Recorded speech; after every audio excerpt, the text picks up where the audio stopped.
Hello anime fans, तो कैसे हो सभी। सो गाइस, इस वीडियो में मैं एक्सप्लेन करने वाला हूँ डॉक्टर स्टोन के 3rd सीजन के पार्ट 2 के एपिसोड 4 की स्टोरी को। तो अब बढ़ते हैं हमारे एक्सप्लेनेशन की तरफ इस इंट्रो के बाद।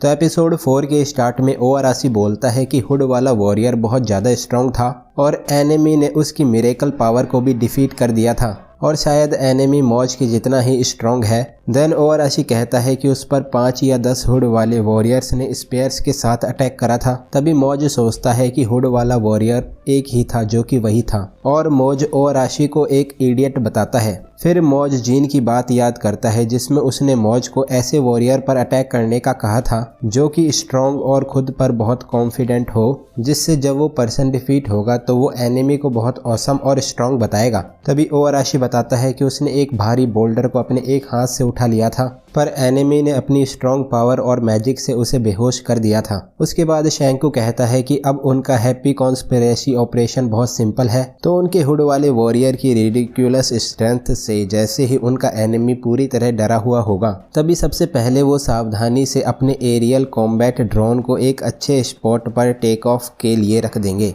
देन वो सभी हुड वाले वॉरियर्स बनकर इनर पैलेस पर अटैक करने जाएंगे। तभी इबारा क्रिस शामे को ऑर्डर देगा कि वो पेट्रिफिकेशन वेपन का यूज करके सभी हुड वाले वॉरियर्स को पेट्रीफाइड कर दे। देन शैंकू अपने ड्रोन की मदद से पेट्रिफिकेशन वेपन को पकड़ लेगा। फिर जीन कहता है कि वो होप करता है कि ये ऑपरेशन इसी तरह से पूरा हो जाए क्योंकि इसके पहले भी कई चीजें उनके प्लान के अगेंस्ट गई थी। तो शैंकू कहता है कि पेट्रिफिकेशन वेपन लेने का यही एक प्लान है। तभी रीसुई कहता है कि शैंकू को पता होगा कि इस प्लान में एक बहुत बड़ी प्रॉब्लम है जो कि मौज है और मौज भी फाइनल बैटल में प्रेजेंट होगा। फिर मौज कहता है कि अगर वो हुड वाले वॉरियर्स सच में इतने स्ट्रॉन्ग हैं तो क्रिस शामे और वो जाकर उन्हें हरा देंगे, जिसे सुनकर सभी वॉरियर्स खुश हो जाते हैं और वो सभी इसे मौज और क्रिस शामे की टैग टीम बताते हैं और कहते हैं कि उन दोनों को कोई नहीं हरा सकता है। उसके बाद रीसुई बोलता है कि जैसे ही उनका ड्रोन पेट्रिफिकेशन वेपन को लेगा वैसे ही मौज उन सभी को किल करके पेट्रिफिकेशन वेपन को खुद के पास रख लेगा।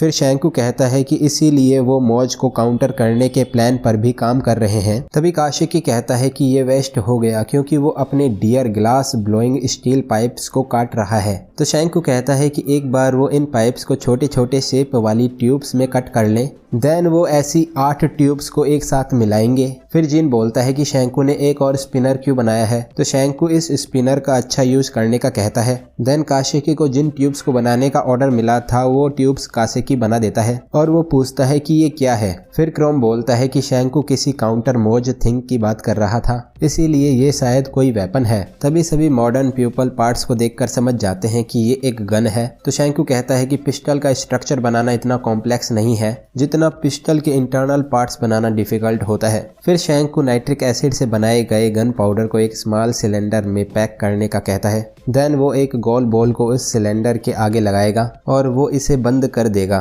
तभी जीन कहता है कि इसमें जब गन पाउडर एक्सप्लोड होगा तो बॉल तेजी से आगे की तरफ जाएगी। फिर जीन इसे आसान बताता है। तो शैंकू कहता है कि वो सही ट्रैक पर है लेकिन गन पाउडर को कौन जलाएगा और इसीलिए उन्हें एक डेटोनेटर चाहिए जो कि गन पाउडर को जलाएगा, जिसके लिए वो मरकरी फल्मिनेट का यूज करेंगे। तभी जीन कहता है कि वो इतनी कॉम्प्लिकेटेड बातों को नहीं समझ सकता है। देन शैंकू कहता है कि अगर इसमें एक भी गलत मूव हुआ तो पिस्टल भी फट सकती है, इसीलिए वो खुद इस पार्ट को पूरा करेगा। तभी शैंकू नाइट्रिक एसिड, मरकरी और अल्कोहल को कंबाइन करता है जिससे वो एक डेटोनेटर बनाता है और अब उनके पास बुलेट्स हैं। फिर शैंकू बताता है कि उन्हें बुलेट के डेटोनेटर को एक हैमर से हिट करना होगा जिससे बॉल आगे की तरफ शूट हो जाएगी। उसके बाद ताइजू कहता है कि शुरुआत में उसने शैंकू और यूजुरी हाकोने में ट्रेवल करा था क्योंकि उनके पास गन पाउडर बनाने के अलावा और कोई चॉइस नहीं थी। तभी शैंकू कहता है कि इस बात को लगभग 3 साल हो गए हैं और अब एक बार फिर ह्यूमैनिटी इस पॉइंट पर दोबारा आ गई है।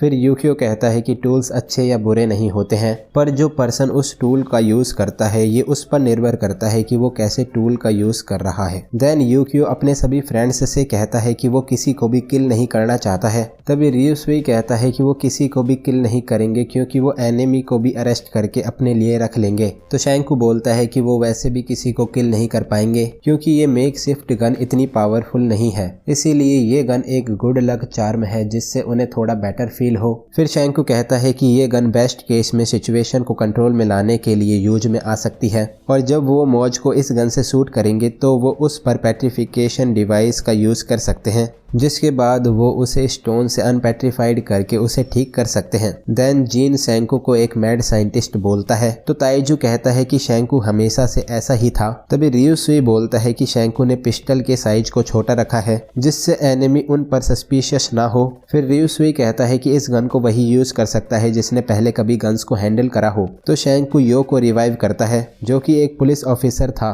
तभी क्रोम कहता है कि यो को इतना डेंजरस वेपन देना एक अच्छा आइडिया नहीं है और वो सभी इसे यो के फेस से भी पता लगा सकते हैं। फिर जीन कहता है कि यो एक हैप्पी गो लकी गाय है जो कि हमेशा वैलिडेशन ढूंढता है। तो शैंकू कहता है कि यो को कंट्रोल करना बहुत इजी है। तभी जीन यो को न्यू वर्ल्ड का फर्स्ट शेरिफ बोलता है। देन अमारिलिस यो को इम्प्रेसिव बताती है जिससे यो बहुत खुश हो जाता है। फिर यो उन सभी को बोटल्स को शूट करके दिखाने का कहता है। तभी यो पिस्टल से बोटल्स को शूट करता है पर एक भी बोतल बुलेट से हिट नहीं होती है, लेकिन एक जहरीले सांप को यो की बुलेट से हिट होती है। तो रियुसुई कहता है कि यो ने उन सभी को सांप से बचा लिया है और शैंकू यो को गुड गोइंग पुलिसमैन बताता है। फिर यो सोचता है कि वो उन्हें ये नहीं बता सकता कि वो बोटल्स को ही एम करके शूट कर रहा था और उसके सारे शॉट्स मिस हो गए थे, इसीलिए उसे अब शूटिंग की बहुत प्रैक्टिस करनी पड़ेगी। उसके बाद शैंकू बोलता है कि एनिमी को डिफीट करने के लिए उन्हें 4 इक्विपमेंट्स चाहिए और अब उन्हें हुड्स, ड्रोन, गन और वायर्स को लेकर अपना मिशन स्टार्ट करना चाहिए। फिर शैंकू एनिमी के सामने डिकॉय हुड्स को सेट करने का कहता है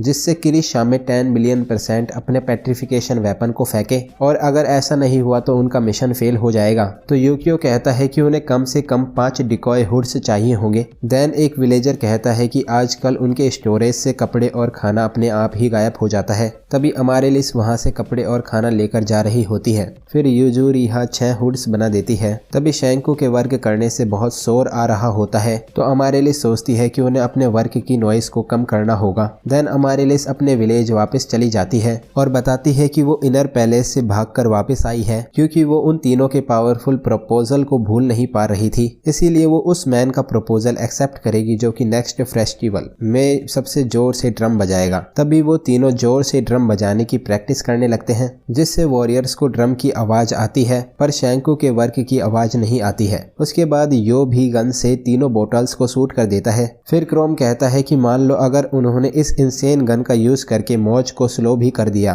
तो भी वो ऑल इम्पोर्टेंट पेट्रिफिकेशन डिवाइस को कैसे लेंगे। तभी जीन कहता है कि ये एक एरियल बैटल है जिसे वो अपने ड्रोन से लड़ेंगे पर उनका ड्रोन तो अभी भी स्टेबल तरह से उड़ नहीं पा रहा है। देन जीन बताता है कि किरीशामे ने भी पेट्रिफिकेशन डिवाइस को रस्सी से बांध रखा होगा, इसीलिए उन्हें उस रस्सी को ड्रोन से पकड़ना होगा। तो शैंकू जीन को 10 बिलियन% सही बताता है। तभी यूकियो इसे रस्सी खींचने वाली एक वॉर बताता है, इसीलिए शैंकू अपनी पावर टीम को रिवाइव करता है। फिर किनेरो पूछता है कि गिनेरो के साथ क्या हुआ है और वो ये सुनने के लिए रेडी है। तो अमारेलिस गिनेरो और कोहाकू के पेट्रिफाइड होने की बात किनेरो को बताती है। तभी शैंकू किनेरो से कहता है कि उसे लगा था कि गिनेरो फिनिश हो गया है पर अभी भी गिनेरो कोहाकू की क्विक थिंकिंग की वजह से बेयरली अलाइव है। फिर रियुसुई किनेरो को उनके हुड वाले वॉरियर्स का लीडर बनने का कहता है क्योंकि उन्हें बैटल के लिए एक रियल स्पेयरमैन चाहिए जिससे एनिमी को उनकी स्ट्रेंथ पर शक न हो। तभी शैंकू कहता है कि लीडिंग स्पेयरमैन को मौज या किरीशामे का सामना करना पड़ेगा,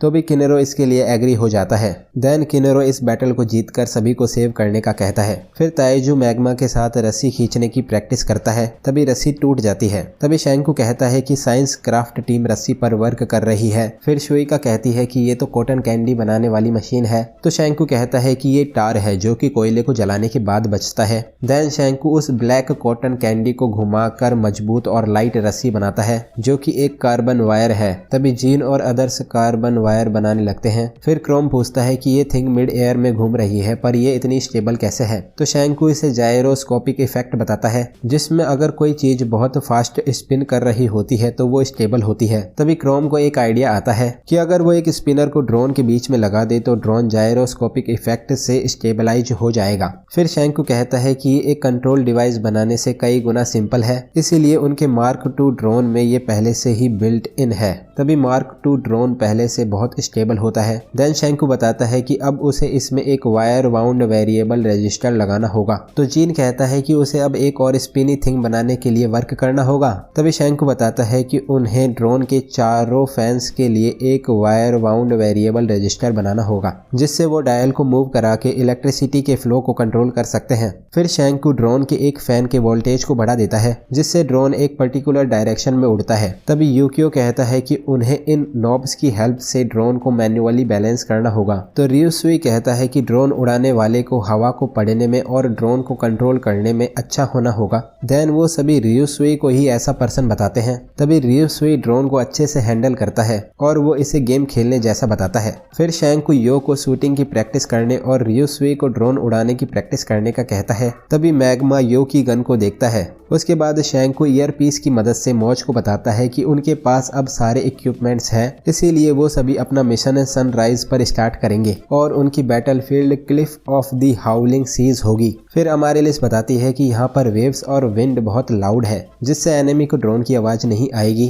तभी मौज किरीसामे से कहता है कि हुड वाले warriors cliff of the howling seas पर आ गए हैं और लगता है कि उसे और किरीसामे को फाइट के लिए जाना होगा। तो ओवराशी और अदर वॉरियर्स भी फाइट करने के लिए जाते हैं। देन शुइका कहती है कि सभी वॉरियर्स उनकी तरफ आ रहे हैं और वो इतने सारे वॉरियर्स को नहीं हरा पाएंगे। तो शैंकू कहता है कि उनकी जीत एक ही कंडीशन में हो सकती है जिसमें अगर एनिमी पेट्रिफिकेशन डिवाइस को फेंके। तभी क्रोम कहता है कि जब वो एयर में पेट्रिफिकेशन डिवाइस को कैच करेंगे तो उनकी पावर टीम पेट्रिफिकेशन डिवाइस को खींचेगी जो कि लैब कार में छुपी हुई है। फिर फाइनली वो पेट्रिफिकेशन डिवाइस और यो की गन का यूज करके एनिमी को न्यूट्रलाइज कर देंगे। तभी रियोसुई कहता है कि मौज उनके लिए बिगेस्ट थ्रेट है क्योंकि मौज शुरू में उनके साथ रहेगा पर जैसे ही पेट्रिफिकेशन डिवाइस उनके पास आएगा तब मौज उनका एनिमी बन जाएगा। फिर यूकियो कहता है कि यहाँ पर पेट्रिफिकेशन किंगडम है जो कि उन्हें एलिमिनेट करना चाहता है और यहाँ पर किंगडम ऑफ साइंस है जो कि पेट्रिफिकेशन डिवाइस को लेना चाहता है और यहाँ पर ऑल पावरफुल वॉरियर मौज भी है जो कि पेट्रिफिकेशन डिवाइस और उन्हें इस आइलैंड से बाहर भेजना चाहता है। तभी शैंकू इसे 3-वे फाइनल बैटल बताता है। देन मौज किरीसामे ओवराशी और सभी वॉरियर्स हुड वाले वॉरियर्स के सामने आ जाते हैं। फिर ओवराशी हुड वाले वॉरियर्स पर अटैक कर देता है। तभी किनेरो अपने फ्रेंड्स को प्रोटेक्ट करने के लिए आगे आता है और कहता है कि उसे ये गोल्डन सन के कलर का स्पेयर किंगडम ऑफ साइंस ने बना कर दिया था जिससे किनेरो इस बैटल को लड़ेगा। सो गाइस यहाँ पर डॉक्टर स्टोन के सीजन 3 का एपिसोड 15 एंड हो जाता है। तो अब अगर आपको ये वीडियो अच्छी लगी हो तो इस वीडियो को एक लाइक कर देना। मैं मिलता हूँ आपसे नेक्स्ट वीडियो में। Thanks for watching.